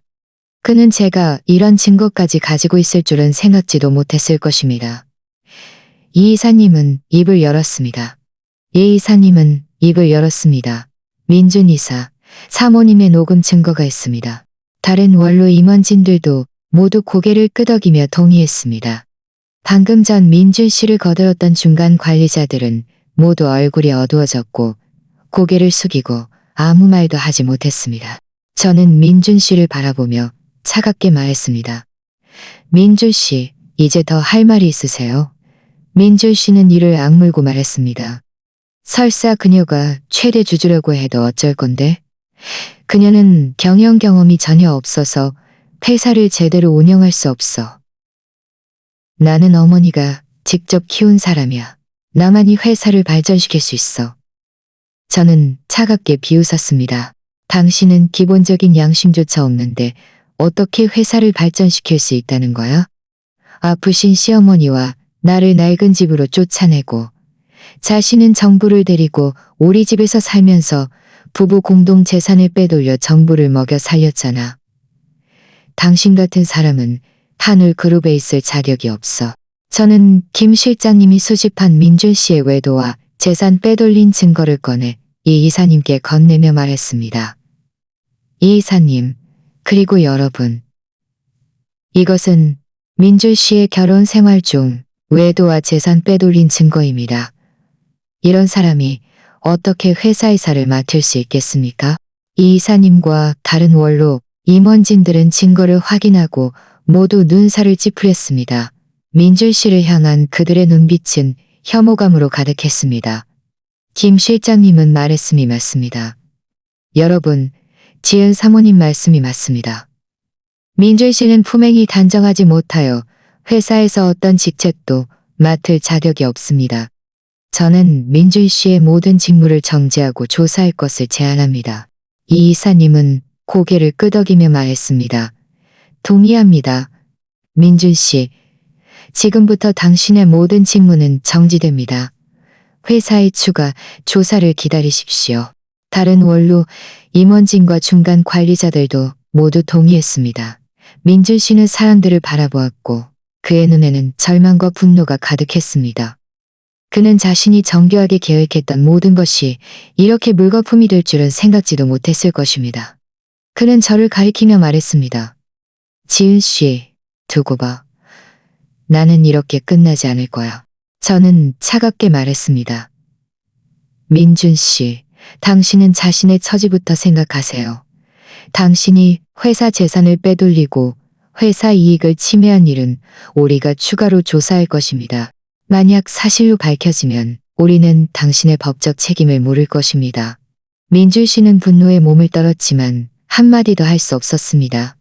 그는 자신이 완전히 졌다는 것을 알았습니다. 민준 씨는 경비원 2명에게 끌려 회의실 밖으로 나갔습니다. 그의 초라한 뒷모습을 보며 제 마음에는 동정심이 한 조각도 없었습니다. 이 모든 것은 그가 받아 마땅한 결과였습니다. 민준 씨를 처리한 후 저는 사람들을 향해 말했습니다. 여러분, 저에 대한 의구심이 아직 남아있다는 것을 압니다. 제가 그룹 경영 경험이 없다는 것도 인정합니다. 하지만 저는 열심히 배우겠습니다. 제가 회사 업무에 익숙해지는 동안 저는 전문 경영팀을 고용하여 저를 돕게 할 것입니다. 동시에 여러분께서도 많은 지지를 보내주시기를 바랍니다. 이 이사님은 말했습니다. 지은 사모님, 걱정하지 마십시오. 저희는 사모님을 지지할 것입니다. 사모님께서 사모님을 믿으셨으니 저희도 사모님의 안목을 믿습니다. 다른 원로 임원진들도 모두 저를 지지하겠다고 밝혔습니다. 기회주의적인 중간 관리자들도 서둘러 제 지시에 따르겠다고 표명했습니다. 이어서 저와 사람들은 함께 회사의 몇 가지 기본적인 상황에 대해 논의했습니다. 김 실장님은 옆에서 저에게 설명해 주었고 저는 진지하게 들으며 중요한 내용들을 모두 기록했습니다. 회의는 2시간 넘게 진행된 후에야 끝났습니다. 회의가 끝났습니다. 회의가 끝난 후 이 이사님과 다른 원로 임원진들은 남아저와 함께 회사의 발전 계획에 대해 이야기하며 많은 조언을 해주셨습니다. 그들을 배웅하겁니다. 비록 과정은 매우 긴장되었지만 결과는 좋았습니다. 저는 이것이 시작에 불과하다는 것을 알았습니다. 앞으로 해야 할 일이 아직 많았습니다. 하지만 저는 자신감이 있었습니다. 반드시 한울그룹을 잘 운영하여 시어머니의 믿음에 보답할 것입니다. 회의가 끝난 후 김 실장님은 저를 시어머니의 옛 사무실로 데려갔습니다. 사무실은 넓고 간결하면서도 기품 있게 꾸며져 있었습니다. 벽에는 몇 폭의 산수화가 걸려 있었는데 한눈에 봐도 격조가 느껴졌습니다. 김 실장님은 이 사무실이 이제 제가 사용할 곳이라고 말했습니다. 저는 사무실 책상으로 가서 앉았고 책상 위에 놓인 시어머니의 사진을 보며 마음속으로 다짐했습니다. 반드시 한울그룹을 잘 운영할 것입니다. 며칠 동안 저는 회사에서 업무를 익히는데 시간을 보냈습니다. 김 실장님은 매일 저와 함께하며 회사의 각 업무 절차를 설명해주고 각 부서의 책임자들을 소개해줬습니다. 이 이사님과 다른 원로 임원진들도 자주 찾아와 저를 돕고 많은 귀중한 조언을 해주셨습니다. 매일 바빴지만 저는 충만함을 느꼈습니다. 이 며칠 동안 저는 또한 민준 씨가 회사 이익을 침해한 사건을 계속 조사하도록 김 실장님께 지시했습니다. 김 실장님은 민준 씨가 한 부동산 프로젝트를 담당하면서 하청업체로부터 뇌물을 받고 고의로 공사 견적을 부풀려 회사에 적지 않은 손실을 입힌 혐의가 있다고 말했습니다. 하지만 현재로서는 증거가 충분하지 않아 추가 조사가 필요하다고 했습니다. 그날 오후 제가 사무실에서 서류를 처리하고 있는데 비서가 갑자기 문을 두드리고 들어와 말했습니다. 지은 대표님, 밖에 하늘이라는 여자가 찾아와서 대표님께 중요한 할 말이 있다고 합니다.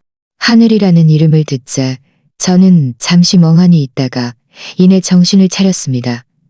그녀가 저를 왜 찾아왔을까요? 혹시 민준 씨가 보낸 걸까요? 저는 잠시 생각하다가 말했습니다. 들어오라고 해.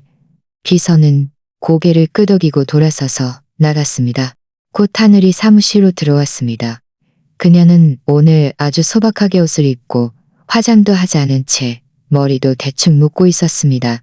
예전에 짙은 화장에 명품으로 치장했던 모습과는 전혀 다른 모습이었습니다. 그녀의 눈은 붉었고 매우 초췌해 보였습니다. 그리고 약간 두려워하는 기색도 있었습니다. 저는 고개를 들어 그녀를 차갑게 바라보며 말했습니다. 하늘 씨, 무슨 일로 저를 찾아왔어요? 하늘은 제 앞으로 걸어와 망설이다가 풀썩 무릎을 꿇고 말했습니다. 지은 대표님, 제가 잘못했습니다. 제가 잘못했다는 것을 알아요. 제발 저를 용서해 주세요. 저는 눈살을 찌푸리며 말했습니다. 일어나서 말해요. 저와 당신 사이에 용서할 것도 용서받을 것도 없어. 당신은 도대체 무슨 일로 나를 찾아왔어? 하늘은 천천히 일어나 고개를 숙이고 말했습니다. 지은 대표님, 저는 고백하러 왔습니다. 제가 전에 민준 씨와 함께 있었던 것은 모두 그에게 속은 거예요. 그는 저에게 이혼하고 저와 결혼하겠다고 했어요. 그리고 곧 한울그룹의 회장이 될 것이고 그때는 저에게 많은 돈을 줄 것이라고 했어요. 제가 한때 어리석어서 그와 함께 있었던 거예요. 저는 차갑게 비웃었습니다. 민준 씨가 지금 위기에 처했고 더 이상 이용 가치가 없다고 생각하니 저에게 와서 고백하는 건가요? 하늘의 얼굴이 순식간에 붉어졌습니다. 지은 대표님, 제가 이렇게 파렴치하다는 것을 알아요. 하지만 저는 정말 잘못했다는 것을 알아요. 민준 씨는 저를 진심으로 대한 것이 아니었어요. 그는 그저 저를 도구로 이용했을 뿐이에요. 이제 그가 회사에서 정직당하자 모든 화를 저에게 풀고 저를 때렸어요. 그녀는 말하면서 소매를 걷어 팔에 있는 멍 자국을 보여주었습니다. 저는 한번 힐끗 보고 아무 말도 하지 않았습니다. 하늘은 다시 말했습니다. 지은 대표님, 저는 민준 씨에 대해 많은 것을 알고 있어요. 그가 회사 이익을 침해한 일에 대해서도 제가 아는 것이 좀 있어요. 제가 그가 회사 자금을 횡령하고 하청업체와 결탁한 증거를 가지고 있어요. 이 증거들을 대표님께 드리고 싶어요. 제발 저에게 뉘우칠 기회를 주세요. 이 말을 듣자 제 마음이 움직였습니다. 저는 민준 씨가 회사 이익을 침해한 충분한 증거를 찾지 못해 쓰고 있었는데 하늘이 스스로 찾아와 증거를 주다니.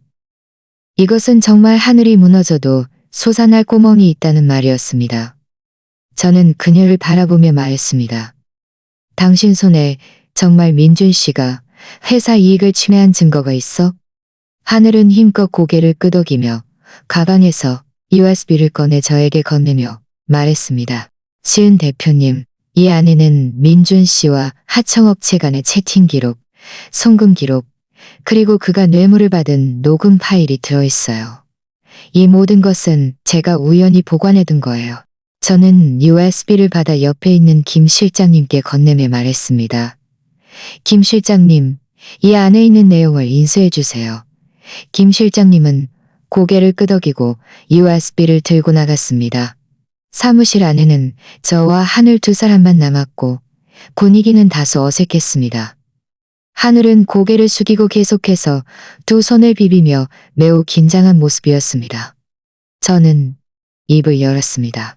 하늘 씨, 당신이 이전에 저지른 행동은 이미 공범으로 간주될 수 있다는 것을 알아야 해. 지금 증거를 제출한다고 해도 당신의 죄책감을 덜 수는 없어. 하늘의 몸이 살짝 떨렸습니다. 지은 대표님, 제가 알아요. 저는 조사에 협조하고 민준 씨를 증언할 의향이 있어요. 저는 그저 대표님께서 저를 관대하게 처리해 주시기를 바랄 뿐이에요. 저는 아직 젊어요. 감옥에 가고 싶지 않아요. 바로 그때 김 실장님이 인쇄된 서류 뭉치를 들고 들어와 말했습니다. 지은 대표님, 이 안의 내용은 매우 상세하며 민준 이사가 뇌물을 받고 회사 자금을 횡령했다는 것을 충분히 증명할 수 있습니다.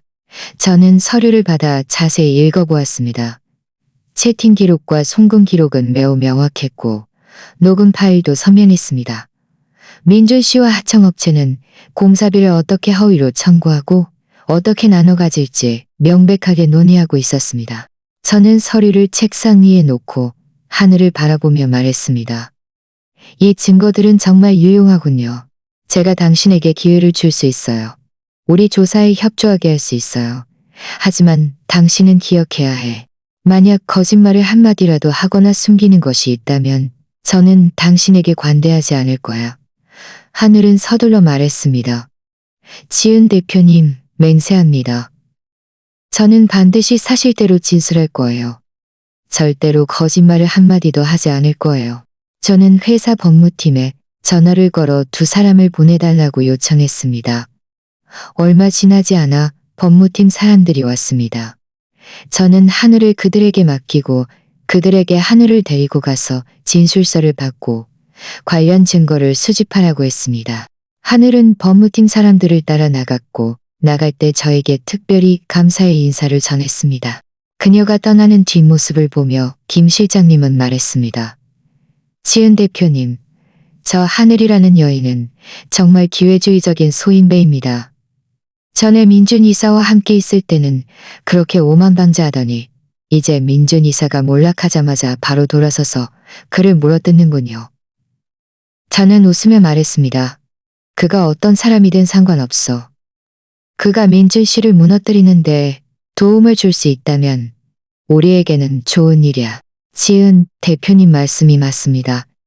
이제 증거가 충분하니 우리는 민준 씨를 정식으로 고소할 수 있습니다. 저는 말했습니다. 좋아. 이 일은 김 실장님께 맡길게. 최대한 빨리 처리해야 해. 민준 씨에게 어떤 반격의 기회도 줘서는 안 돼. 김 실장님은 말했습니다. 걱정하지 마십시오. 제가 최대한 빨리 처리하겠습니다.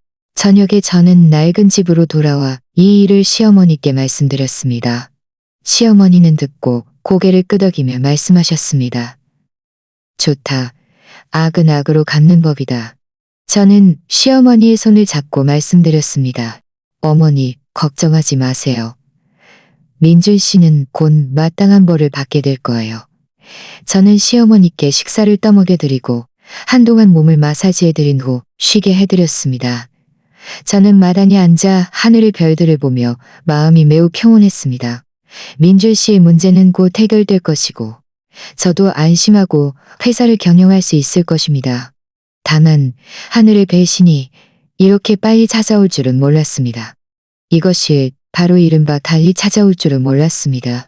바로 그때 제 휴대전화가 울렸습니다. 모르는 번호였습니다. 저는 망설이다가 전화를 받았습니다. 전화 저편에서는 민준 씨의 목소리가 들려왔습니다. 그의 목소리는 매우 쉬었고 분노로 가득 차 있었습니다. 지은 씨, 당신이 하늘을 부추겨 나를 배신하게 만든 거지? 이 더러운 년. 나는 당신을 가만두지 않을 거야. 저는 차갑게 말했습니다. 민준 씨, 당신 스스로 사람 노릇을 못해서 그런 거지 난 탓하지 마. 하늘이 당신을 배신한 것은 모두 당신을 배신한 것은 모두 당신을 배신한 것은 모두 당신을 배신한 것은 말을 마친 저는 전화를 끊고 그 번호를 차단했습니다. 저는 민준 씨가 이제 궁지에 몰려 더 이상 돌파구가 없다는 것을 알았습니다. 그가 하는 말들은 그저 무능한 자의 관계일 뿐입니다. 저는 더 이상 그에게 영향을 받지 않을 것입니다. 저는 일어나 집 안으로 들어가 씻고 잠자리에 들었습니다. 저는 머지않아 모든 것이 정리될 것이라고 믿었습니다. 다음 날 아침 일찍 제가 잠에서 깼을 때 시어머니는 이미 깨어나 방바닥에 기대어 앉아 계셨습니다. 멍하니 허공을 응시하며 무슨 생각을 하시는지 알 수 없었습니다. 저는 다가가 등을 쓸어드리며 물었습니다. 어머니, 언제 깨셨어요? 왜 저를 부르지 않으셨어요? 시어머니는 고개를 돌려 저를 바라보셨고 그 눈에는 복잡한 감정이 서려 있었습니다. 지은아, 좀 전에 깼다. 너에게 할 말이 있다. 제 마음이 움직였습니다. 제 마음이 움직였습니다. 시어머니께서 민준 씨에 관한 이야기를 하려 하신다는 것을 알았습니다. 저는 작은 의자를 가져와 방바닥에 앉아 말했습니다. 어머니, 말씀하세요. 시어머니는 심호흡을 하고 천천히 입을 열었습니다. 민준이는 내 친자식이 아니다. 비록 시어머니가 이전에 한 번 언급하셨지만 이 말을 다시 들으니 저는 또다시 멍하니 서 있을 수밖에 없었습니다. 저는 시어머니를 바라보며 아무 말도 하지 않고 계속해서 말씀을 이어가시기를 기다렸습니다. 4여 년 전 나와 내 남편은 오랫동안 아이가 없었다. 우리는 매우 초조했다. 아주 귀엽게 생겨서 우리는 아이가 없었다. 우리는 매우 초조했다. 나중에 친구의 소개로 보육원에서 민준이를 입양했다. 시어머니의 목소리는 매우 느렸고 몇 마디 말씀하실 때마다 저는 물었습니다. 그럼 어머니와 아버지는 왜 직접 아이를 낳지 않으셨어요? 시어머니의 눈빛이 어두워졌습니다. 내 남편은 몸이 좋지 않아서 아이를 가질 수 없었다. 우리는 민준이를 입양한 후 모든 희망을 그에게 걸었다. 내 남편은 하늘그룹의 창업주였다. 내 남편은 하늘그룹의 창업주였다. 내 남편은 하늘그룹의 창업주였다. 그가 세상을 떠난 후 회사를 나에게 맡겼다. 나는 회사를 그에게 맡겨 운영하게 할 생각이었다. 저는 민준 씨가 지난 몇 년 동안 한 짓들을 떠올리며 가슴이 아팠습니다. 시어머니와 그의 남편은 민준 씨에게 그렇게 잘해주고 그를 친자식처럼 키우며 최고의 교육과 생활을 제공했는데 그는 조금도 감사할 줄 모르고 오히려 온갖 술수를 써서 집안 재산을 빼앗으려 했습니다. 나중에 나는 사람을 시켜 민준이의 친부모를 조사했다. 시어머니의 목소리가 무거워졌습니다. 조사해보니 그의 친부모는 사기, 공금 횡령 등으로 유죄 판결을 받은 경제사범이었다. 지금도 교도소에 있다. 이 말을 듣자 저는 완전히 충격받았습니다. 민준 씨의 친부모가 경제사범이었다니. 어쩐지 그가 회사 자금을 횡령하고 뇌물을 받는 이런 짓들을 저지를 수 있었던 것입니다. 원래부터 그런 유전자를 가지고 있었던 것이었습니다. 나는 이 사실을 알았을 때 매우 실망했고 두려웠다. 시어머니는 말씀하셨습니다. 나는 민준이가 그의 친부모처럼 하늘그룹을 망칠까봐 두려웠다. 그래서 나는 그에게 회사를 완전히 맡기지 않고 그저 회사에서 이사 직책을 맡아 경험을 쌓게 했을 뿐이다. 나는 그가 언젠가 정말 철이 들고 성숙해지면 회사를 그에게 맡길 생각이었다. 하지만 나는 그가 나아지기는커녕 오히려 점점 더 심해질 줄은 몰랐다. 시어머니의 눈에 눈물이 고였습니다. 그는 심지어 회사를 빼앗으려고 나와 너를 이런 허름한 곳으로 쫓아냈다. 저는 시어머니의 손을 잡고 말씀드렸습니다. 어머니, 너무 슬퍼하지 마세요. 다 지나간 일이에요. 민준 씨의 문제는 우리가 곧 해결할 거예요. 그는 하늘그룹을 망치지 못할 거예요. 제가 있는 한, 제가 하늘그룹을 지켜낼 거예요. 시어머니는 고개를 끄덕이며 말씀하셨습니다. 지은아, 너는 착한 아이야. 회사를 너에게 맡기니 안심이다. 시어머니는 잠시 멈췄다가 다시 말씀하셨습니다. 나는 민준이가 분명 가만히 있지 않을 것이라는 것을 안다. 그는 아마 너를 계속 괴롭힐 것이다. 너는 반드시 조심해야 한다.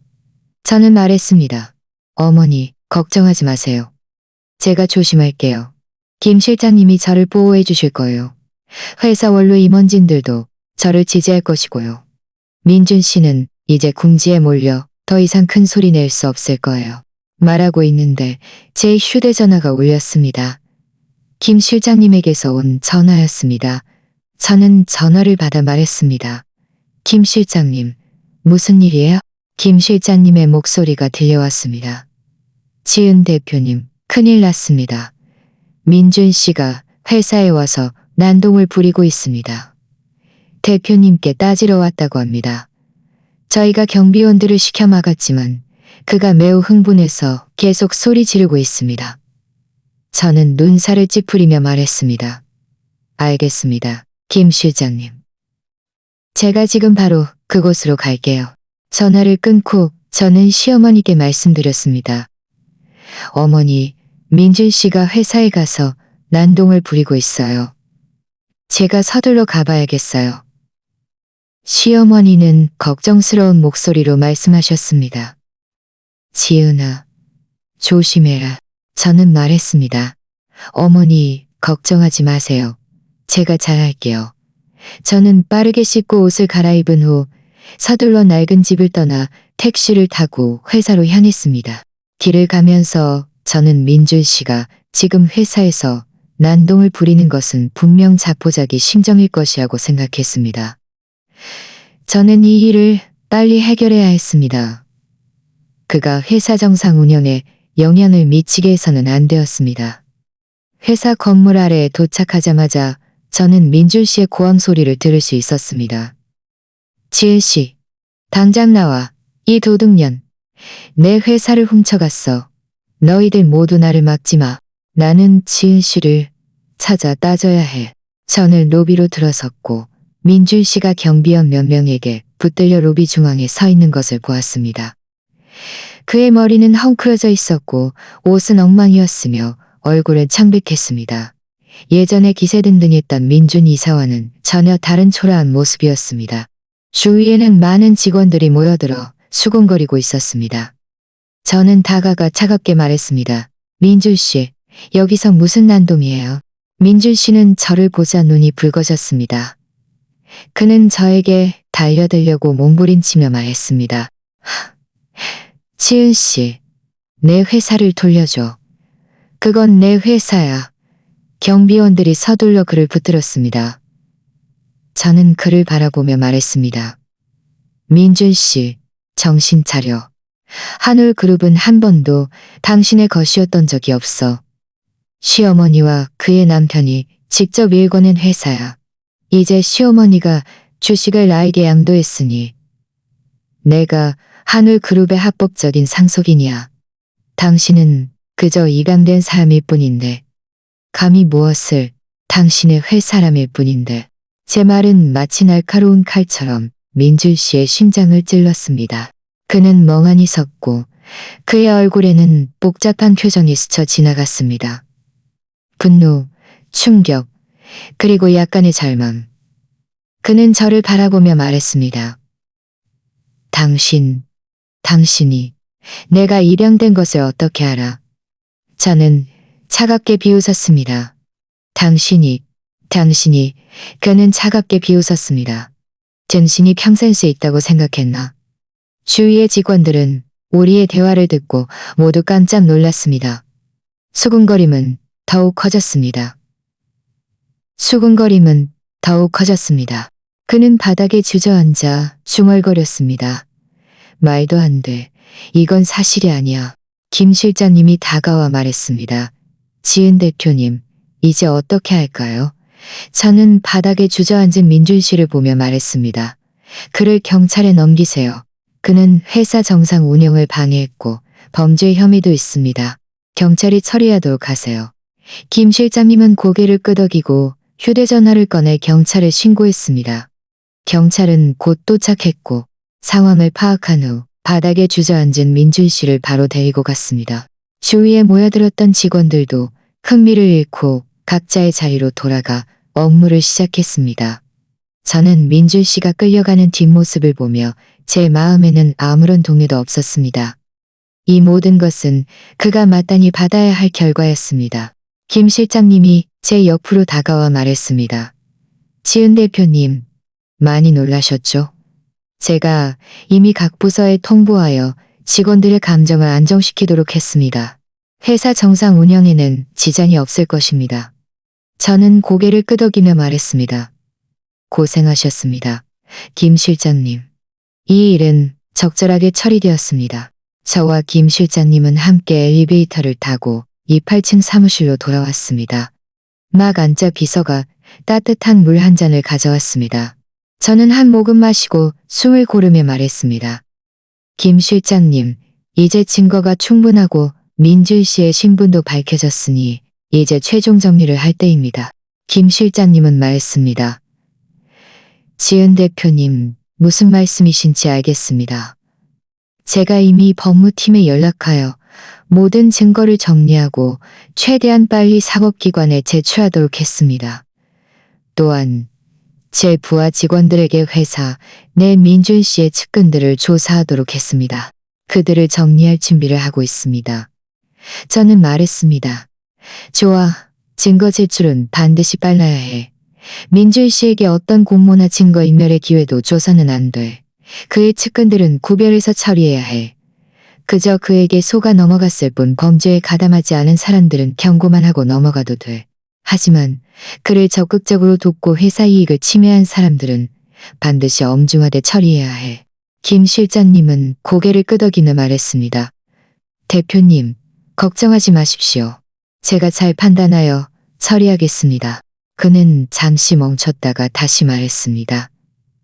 지은 대표님, 제가 이미 이 이사님과 다른 원로 임원진들과 소통했습니다. 그들은 모두 대표님의 결정을 지지하며 우리가 민준 씨 세력을 제거하는데 협조할 의향이 있습니다. 저는 웃으며 말했습니다. 그들의 지지가 있다면 좋겠네요.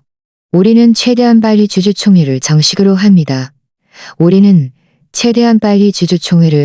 지사님은 말했습니다. 민준 씨의 일을 모든 주주들에게 명확히 설명하고 모두를 안심시켜야게 명하고 제가 지금 바로 주주총회 준비를 하겠습니다. 며칠 동안 저와 김 실장님, 이 이사님을 비롯한 몇몇 원로 임원진들은 민준 씨와 그의 잔당 세력을 정리하는 일에 전념했습니다. 법무팀은 곧 모든 증거를 정리하여 사법기관에 제출했습니다. 사법기관의 조사를 거쳐 민준 씨에 대해 정식으로 수사를 거쳐 민준 씨에 대해 정식으로 회삭했습니다. 김 실장님도 회사 내 민준 씨에 대해 정식으로 회사 내 민준 씨의 측근 명단을 파악했습니다. 저는 즉시 이 3명을 해고하고 법무팀에 그들의 법적 책임을 묻도록 지시했습니다. 다른 소가 넘어간 직원들은 김 실장님을 시켜 그들과 이야기를 나누고 앞으로는 조용히 본인의 업무에 충실하라고 경고했습니다. 그들은 모두 회사의 지시에 따르겠다고 표명했습니다. 닷새 후 주주총회가 예정대로 열렸습니다. 참석한 주주는 수십 명이었고 이 이사님을 비롯한 몇몇 원로 주주들 외에도 외부 주주들도 있었습니다.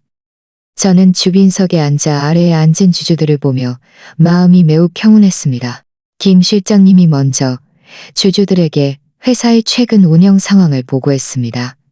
이어서 저는 민줄 씨의 모든 행위, 즉 결혼 생활 중에도 부부 공동재산 빼돌리기, 회사 자금 횡령, 뇌물수수, 회사 정상 운영 방해 등의 일을 모든 주주들에게 하나하나 설명했습니다. 저는 또한 녹음 파일, 송금 기록, 채팅 기록 등 관련 증거들을 모든 주주들에게 제시했습니다. 주주들은 증거를 보고 모두 분노했습니다. 민준 씨의 행위를 비난하는 목소리가 쏟아졌습니다. 몇몇 주주들은 다행히 사모님께서 현명하게 주식을 지은 대표님께 양도하셨어요. 만약 민준 씨 같은 사람이 회사를 계속 운영하게 했다면 우리 손실이 엄청났을 거예요. 라고 말했습니다. 저는 일어서서 말했습니다. 주주 여러분, 신뢰해 주셔서 감사합니다. 제가 아직 많이 부족하고 경영 경험도 충분하지 않다는 것을 압니다. 하지만 여러분께 약속드립니다. 저는 열심히 배우고 최대한 빨리 회사의 모든 업무에 익숙해져 회사를 더 나은 방향으로 이끌겠습니다. 동시에 회사의 내부 관리를 강화하고 감독 시스템을 완비하여 유사한 사건이 다시는 발생하지 않도록 하겠습니다.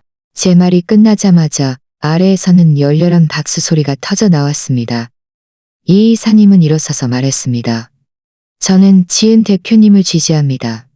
지은 대표님은 젊지만 일 처리가 단호하고 책임감이 강하니 반드시 회사를 잘 운영할 것입니다. 다른 원로 주주들도 모두 일어서서 저를 지지하겠다고 표명했습니다.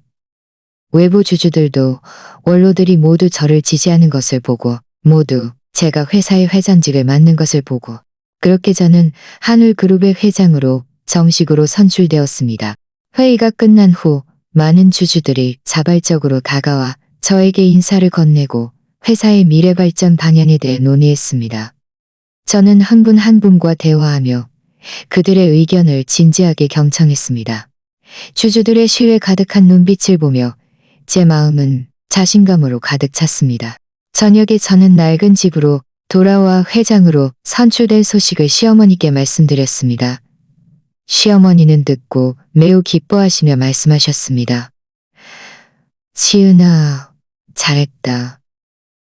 시어머니는 제 손을 잡고 오랫동안 놓지 않으셨습니다. 저는 시어머니의 손이 미세하게 떨리는 것을 느낄 수 있었습니다. 그것은 감격의 눈물이었습니다. 저는 시어머니께 식사를 떠먹여드리고 한동안 몸을 마사지해드린 후 쉬게 해드렸습니다. 저는 마당에 앉아 하늘의 달을 보며 마음이 매우 감격스러웠습니다. 남편에게 쫓겨나 집도 없이 의지할 곳 없던 여자에서 한울그룹의 주식을 상속받고 회장으로 선출되기까지 이 짧은 한 달여의 시간 동안 제 인생은 천지개벽할 정도로 변했습니다. 바로 그때 제 휴대전화가 울렸습니다. 법무팀에서 온 전화였습니다. 그들은 사법기관이 민준 씨에 대해 정식으로 기소했다고 말했습니다. 그에게는 직무횡령죄, 사회사기죄, 자금횡령죄 등 여러 가지 죄목이 적용되었으며 증거가 명확하여 민준 씨는 중형을 선고받을 가능성이 높다고 했습니다. 제 마음은 완전히 놓였습니다. 민준 씨는 드디어 자신의 행동에 대한 혹독한 대가를 치르게 될 것입니다. 저는 법무팀 사람들에게 감사하다는 말을 전하고 저는 최종 정리가 거의 끝났다는 것을 알았습니다. 다음 날 아침 일찍 저는 법원 소환장을 받았습니다. 민준 씨의 재판에 참석하라는 통지였습니다. 동시에 법원에서는 저와 민준 씨의 이혼 소송도 조만간 재판이 열릴 것이라고 통지했습니다. 저는 소환장을 김 실장님께 건네며 그때 저와 함께 재판에 참석할 수 있도록 준비해달라고 했습니다. 김 실장님은 지은 대표님, 기은 대표님, 걱정하지 마십시오. 제가 잘 준비하겠습니다.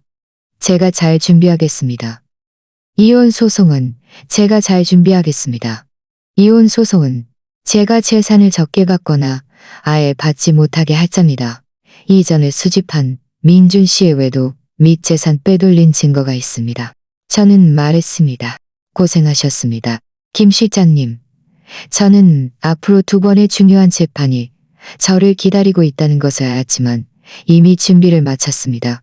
저는 법이 저에게 공정한 판결을 내려주고 민준 씨에게 마땅한 벌을 줄 것이라고 믿었습니다.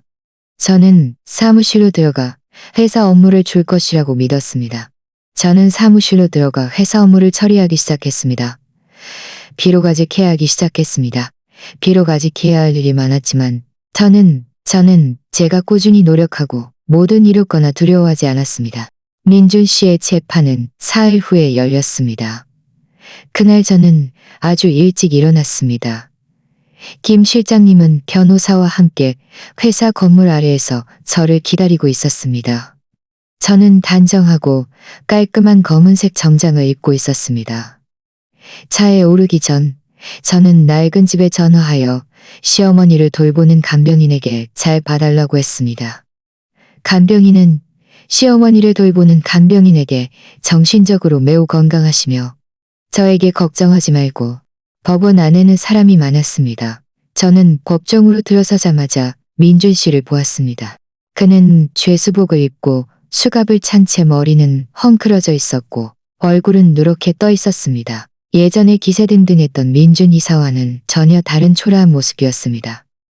그의 옆에는 변호사가 앉아 있었지만 그의 표정만 봐도 자신이 이 소송에서 졌다는 것을 스스로도 알고 있다는 것을 알 수 있었습니다.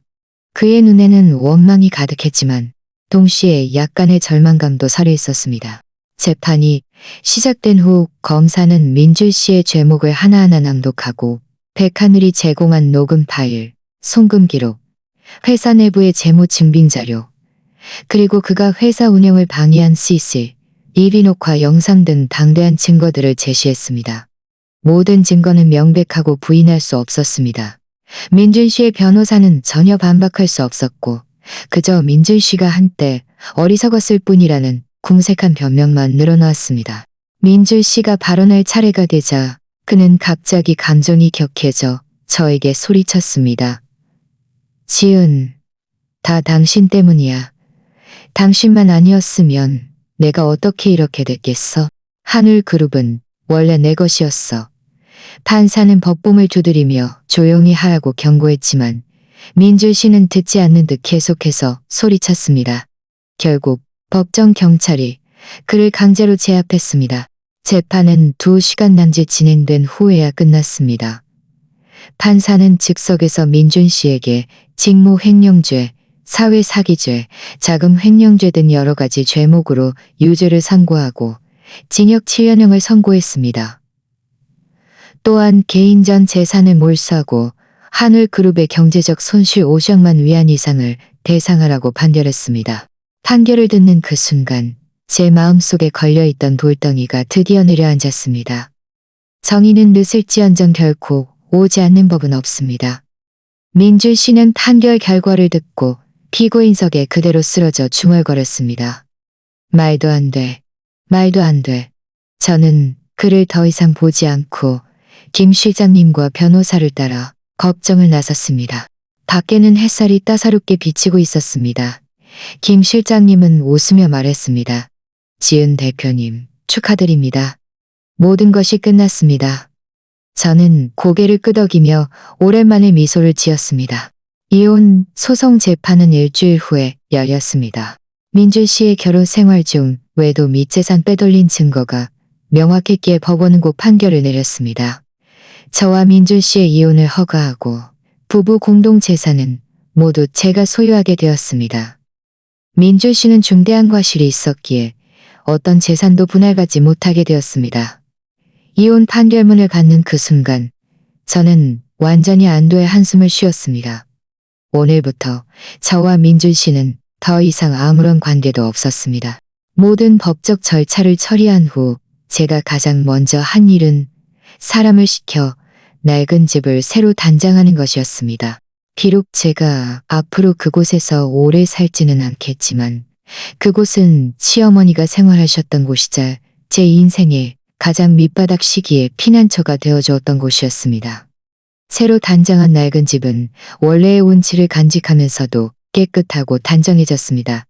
난방, 에어컨 등 현대적인 시설도 모두 갖춰졌습니다. 저는 또한 전문재활 적합했습니다. 저는 시어머니의 좋아할 채로 삽니다. 저는 시어머니를 낡은 집에서 모시고 나와 제가 새로 산 별장으로 모셨습니다. 시어머니의 몸은 날마다 좋아졌고 말씀도 예전보다 훨씬 또렷해지셨습니다. 가끔 시어머니는 정원에 앉아 햇볕을 쬐며 제가 꽃을 가꾸는 모습을 보시곤 했습니다. 그 얼굴에는 만족스러운 미소가 가득했습니다. 회사 쪽은 저와 김 실장님, 이 이사님 등 원로 임원진들의 공동 노력으로 운영이 점점 더 안정되었습니다. 저는 경영 경험은 없었지만 배우고 묻는 것을 게을리하지 않았습니다. 매일 시간을 내어 기업 경영을 공부했고 김 실장님과 이 이사님께 자주 조언을 구했습니다. 점차 저도 회사의 모든 업무를 독립적으로 처리할 수 있게 되었습니다. 이전에 민준 씨 때문에 지연되었던 몇몇 중요한 프로젝트들도 모두 재개되어 순조롭게 진행되었습니다. 그날 오후 제가 사무실에서 서류를 처리하고 있는데 비서가 들어와 보고했습니다. 지은 대표님, 하늘이라는 여자가 아래층에서 대표님을 뵙기를 청합니다. 중요한 할 말이 있다고 합니다. 저는 잠시 멍하니 있다가 이내 정신을 차렸습니다. 저는 비서에게 그녀를 데리고 오라고 했습니다. 그녀가 또 무슨 할 말이 있는지 궁금했습니다. 하늘이 사무실로 들어왔을 때 저는 그녀를 거의 알아보지 못할 뻔했습니다. 그녀는 낡아 색이 바른 작업복을 입고 있었고 얼굴에는 화장기 하나 없어 매우 초췌해 보였습니다. 그녀는 저를 보자 서둘러 고개를 숙이며 머뭇거리며 말했습니다. 지은 대표님, 저는 대표님께 감사 인사를 드리러 왔습니다. 저는 대표님께 감사 인사를 드리러 왔습니다. 저는 눈살을 찌푸리며 물었습니다. 가늘은 말했습니다. 징역 1년에 집행유예를 선고받았을 뿐이에요. 지금은 평범한 직업을 구해서 일하고 있어요. 비록 힘들지만 마음 편하게 살고 있어요. 저는 앞으로 다시는 그런 허영심 가득한 짓을 하지 않을 거예요. 저는 그녀를 바라보며 말했습니다. 저에게 감사할 필요 없어. 이 모든 것은 당신 스스로 쟁취한 거야. 당신이 뉘우치고 제 삶을 살려는 것은 좋은 일이야. 앞으로 잘 살고 다시는 곁길로 새지 마. 하늘은 힘껏 고개를 끄덕이며 말했습니다. 알겠습니다. 지은 대표님, 오늘 제가 온 것은 민준 씨가 예전에 저에게 주었던 돈을 대표님께 돌려드리고 싶어서입니다. 비록 제가 일부를 썼지만 천천히 돈을 모아 갚을 거예요. 저는 말했습니다. 그 돈은 갚을 필요 없어. 당신에게 주는 교훈이라고 생각해. 열심히 일하고 잘 사는 것이 무엇보다 중요해. 하늘은 감사하다는 듯이 저를 한번 바라보고는 감사의 인사를 전하고 돌아서서 나갔습니다.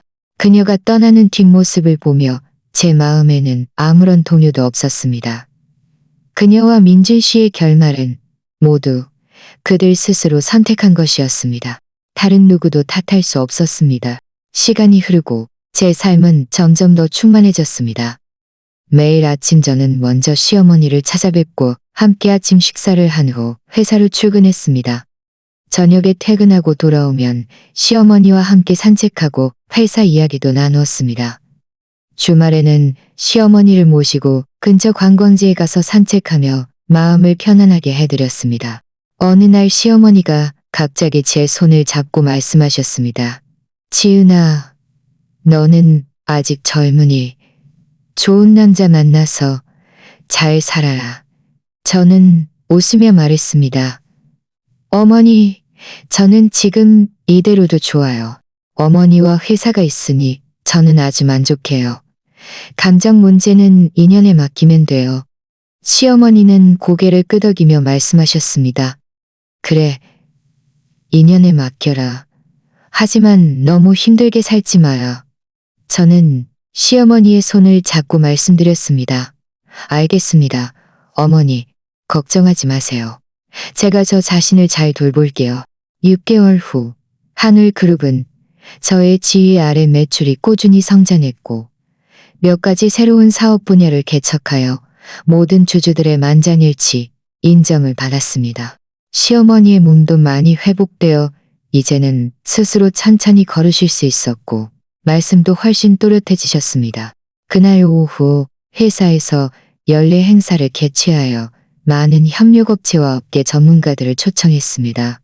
저는 회장으로서 단상에 올라 축사를 했습니다. 단상에 서서 빼곡히 모인 사람들을 보며 제 마음은 난감히 교차했습니다. 누가 상상이나 했을까요? 6개월 전에 저는 남편에게 쫓겨나 집도 없이 의지할 곳 없던 여자였는데 지금은 이렇게 홀로 서서 수천억 원 규모의 그룹을 안정적으로 안정적으로요. 행사가 끝난 후 김 실장님이 제 옆으로 다가와 말했습니다. 지은 대표님, 이제 회장님의 풍모가 점점 더 느껴지십니다. 사모님께서 지금의 대표님 모습을 보신다면 분명 매우 기뻐하실 겁니다. 저는 웃으며 말했습니다. 이 모든 것은 김 실장님과 이 이사님들의 도움이 없었다면 불가능했을 거예요. 여러분이 없었다면 지금의 저도 없었을 겁니다. 제가 집에 돌아왔을 때 시어머니는 아직 저를 기다리고 계셨습니다. 시어머니는 저를 위해 등불을 켜두셨고 식탁 위에는 따뜻한 연자죽 한 그릇이 놓여 있었습니다. 저는 다가가 시어머니 옆에 앉아 말했습니다. 어머니, 왜 아직 안 주무세요? 시어머니는 네가 돌아오기를 기다렸다. 연자죽을 마시면 마음이 편안해질 거야. 라고 말씀하셨습니다. 저는 연자죽을 들어 천천히 마시기 시작했습니다. 연자죽은 달콤하고 따뜻했으며 목을 타고 내려가 제 마음을 따뜻하게 해주었습니다. 저는 옆에 계신 시어머니를 보며 지난 6개월간의 경험을 떠올렸습니다. 비록 배신과 상처를 겪었지만 저는 결국 다시 일어섰습니다. 한울그룹의 기업을 지켰을 뿐만 아니라 저 자신만의 가치도 찾았습니다. 저는 이것이 제 새로운 삶의 시작이라는 것을 알았습니다. 앞으로의 날들에도 저는 계속해서 노력하여 한울그룹을 더 잘 경영하고 시어머니를 잘 보살펴 편안한 노후를 보내시게 할 것입니다. 그 모든 나쁜 과거는 마치 지나가는 구름처럼 완전히 흩어졌습니다. 저는 드디어 민준 씨의 그림자에서 벗어나 저 자신만의 새로운 인생을 시작했습니다.